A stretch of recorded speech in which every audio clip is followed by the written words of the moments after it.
दोस्तों, हौसियों ने जैसा कि पहले कहा था और वो कहते रहे हैं, उसी पर अमल करते हुए एक बार फिर हमला किया है और इस्राएली मफादात को निशाना बनाया है। जो कि लगातार चाहे यहिया सारी हो या अब्दुल मालिक, वो यही कहते रहे हैं कि हम तब तक इस्राएली मफादात को निशाना बनाते रहेंगे जब तक इस्राएली अफवाज गजा पर हमले करते रहेंगे। हौसियों ने एक बयान में खासतौर से कहा है, इस बात को जाहिर करते हुए कि इसराइल पर 2 ड्रोन फायर किए गए हैं और इसराइल ने माजी के हमलों के बाद यमन पर जवाबी फिजाई हमले किए हैं। और वजीर दिफा इसराइल कार्ड्स ने एक्स पर एक पोस्ट में हौसियों को खबरदार किया है, जो भी इसराइल को नुकसान पहुंचाएगा उसे 7 गुना नुकसान पहुंचाया जाएगा। ये इसराइल की तरफ से जवाब दिया गया हौसियों को। लेकिन क्या हौसियों के हौसले पस्त हो गए? बिल्कुल नहीं। हौसी फाइटर्स, मैं बार बार कहता हूं हौसी यानी जिन्हें आमतौर से हुती भी कहा जाता है, लेकिन दरअसल जो सही लफ्ज है वो है हौसी। ये हौसी फाइटर्स हैं जो यमन के एक बड़े हिस्से पर काबिज हैं, वहां पर उनकी जो है बात लोग मानते हैं, समझते हैं। और ये हौसी फाइटर्स लगातार इसराइल को चोट पहुंचा रहे हैं, जिक पहुंचा रहे हैं। ये देखिए, ये जो लगातार ये जो हमले हो रहे हैं ना, ये हौसियों की तरफ से हमले किए गए हैं। और कभी वो ड्रोन से हमले करते हैं, कई बार मिसाइल से हमले करते हैं। ये भी सही है कि कई बार उनके ड्रोन्स को इंटरसेप्ट कर लिया जाता है, लेकिन लगातार हौसियों ने इसराइल के नाक पे दम कर रखा है। इस्राएली फौज ने कहा कि उसने ड्रोन को रोकने की कोशिश की थी। मैगन डेविड एंडोम रेस्क्यू सर्विस ने कहा है कि जख्मियों को अस्पताल ले जाया गया है। इनमें से 2 को इनके आज़ा पर शदीद चोटें आई हैं।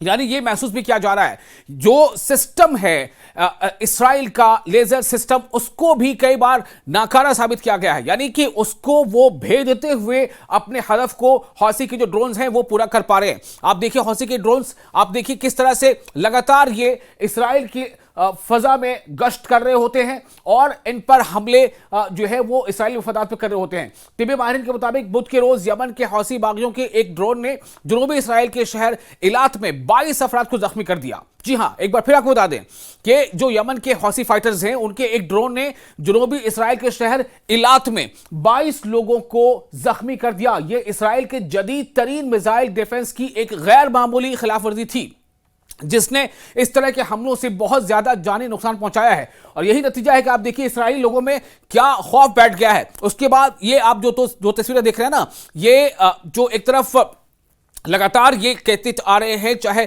वो कि हम लगातार इसराइल को निशाना बनाएंगे, हम इसराइली मफादात को निशाना बनाएंगे और बनाते रहेंगे जब तक कि इसराइल अपने हमलों को कम नहीं करता। और इसीलिए नेतन्याहू, जो बेंयामिन नेतन्याहू है इसराइल के वज़ीर-ए-आज़म, वो भी इससे लगातार परेशान है। क्योंकि ये जो देखिए, ये बार बार मैं आपको दिखाने की कोशिश कर रहा हूं और ये किस तरह से, जिस तरह से ये मुझे चकमा दे रहा ना, उसी तरह से ये इसने सिस्टम को चकमा दिया है। कौन से सिस्टम को? इसराइली इंटरसेप्टर्स को। इसराइल के जो लेजर इंटरसेप्टर्स है उसको भी चकमा देता हुआ ये ड्रोन गिरा जाकर, और इसने जबरदस्त नुकसान पहुंचाया इसराइल के शहर में, इलात में। इलात जो इसराइल का शहर है, तो गजा की पट्टी में मकामी अस्पतालों के मुताबिक इसराइली फायरिंग से कम 41 फलस्तीनी हलाक हुए। एक तरफ ये जानकारी वहां से लगातार आ रही है। अमेरिकी सदर डोनाल्ड ट्रंप के मशरिक़ वस्ता के एलची ने जंग के खात्मे के लिए नए मंसूबे पर उम्मीद जाहिर की है, बगैर ये कहे कि इसमें क्या शामिल है क्या नहीं। इसराइल या हमास ने इसे कबूल कर लिया है, ऐसा उन्होंने कहा है।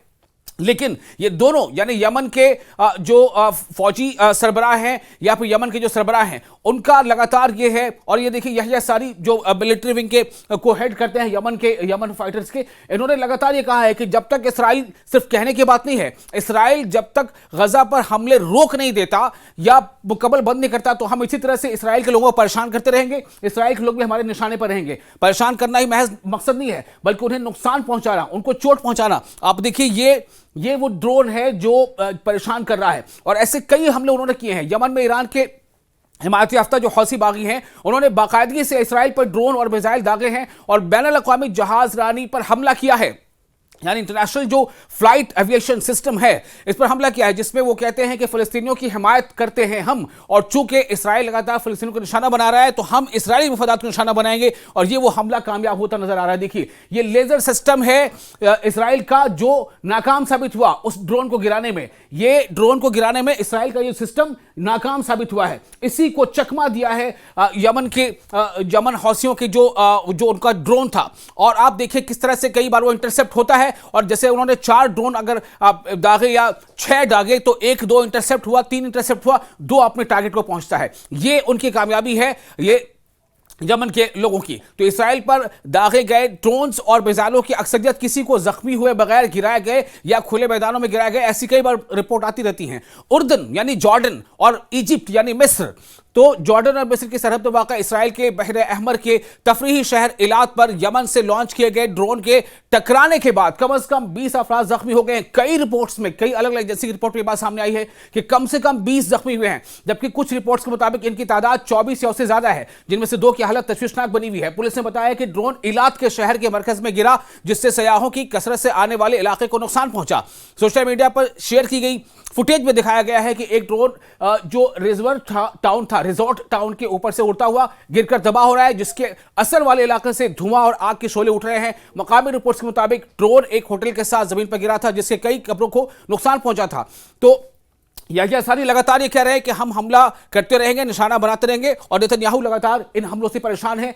दोनों की तरफ से कहा जाता है जब तक इसराइल हमले रोक नहीं देता तब तक इस तरह से जवाबी कार्रवाई जो है यमन की तरफ से होते रहेंगे।